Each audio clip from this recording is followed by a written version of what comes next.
Hello दोस्तों, आज मैं आप लोगों को जो कहानी बताने जा रहा हूँ वो है त्रेता युग के समय की।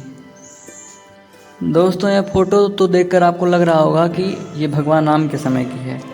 तो मैं आप लोगों को बता दूँ कि है तो ये भगवान राम के ही समय की, लेकिन भगवान राम के बहुत समय पहले, जब उनके पिता मतलब राजा दशरथ जब युवराज हुआ करते थे, उस समय की बात है।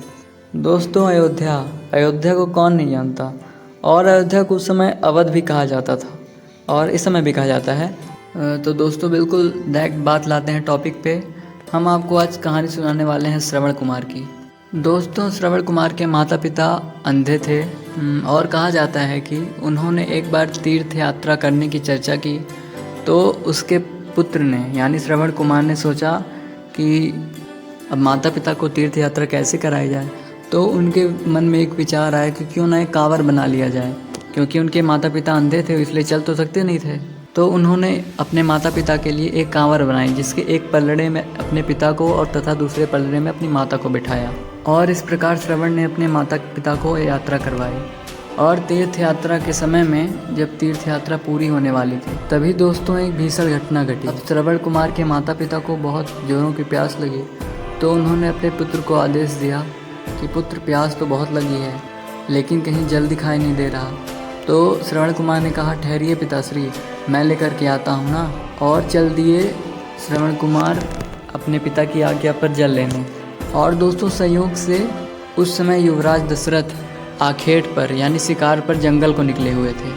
और जब उन्होंने सुना कि पानी में डब-डब जैसी आवाज़ आ रही है, उनको लगा कि कोई जानवर है, जबकि श्रवण कुमार पानी भर रहा था और ये उसके पानी भरने की आवाज़ थी। और उस समय राजा दशरथ ने शब्दवेदी बाण का प्रयोग किया। शब्दवेदी बाण अर्थात ऐसी बाण जो सिर्फ शब्द सुन करके उसे जिस पर छोड़ा जाता है तो वो अवश्य ही उसको जा करके लग जाती है। और युवराज दशरथ ने ऐसा ही किया।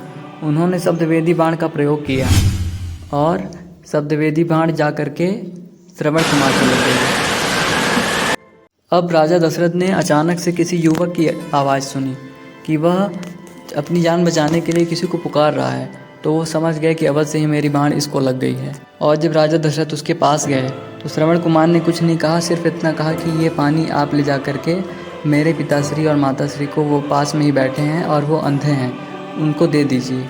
अब दोस्तों, राजा दशरथ पश्चाताप करते हुए उनके पास गए और ये घटना सुनते ही उनके माता पिता ने उनको श्राप दे दिया। उन्होंने राजा दशरथ को यह श्राप दिया कि तुम भी जिस प्रकार हम भी पुत्र वियोग में अपने प्राण त्याग रहे हैं, उसी प्रकार एक दिन तुम भी अपने पुत्र के ही वियोग में अपने प्राण त्याग दोगे। और इतना कहते ही उन दोनों ने भी अपने प्राण त्याग दिए। तो दोस्तों, यही थी श्रवण कुमार की कहानी। दोस्तों, श्रवण कुमार के जीवन से हमें बहुत सारी शिक्षाएं लेने को मिलती हैं। उसने मातृ देवो भव और पितृ देवो भव, इन शब्दों को अपने जीवन में साकार बनाया और इनकी कथा से हर भारतीय को शिक्षा लेनी चाहिए। अब दोस्तों, अंत में मैं सिर्फ ये कहना चाहता हूँ कि अगर आपको वीडियो अच्छा लगा हो तो सब्सक्राइब ज़रूर करें, ताकि आपको ऐसी ही और शिक्षाप्रद कहानियाँ मिलती रहें और आप हमारे चैनल से जुड़े रहेंगे। धन्यवाद।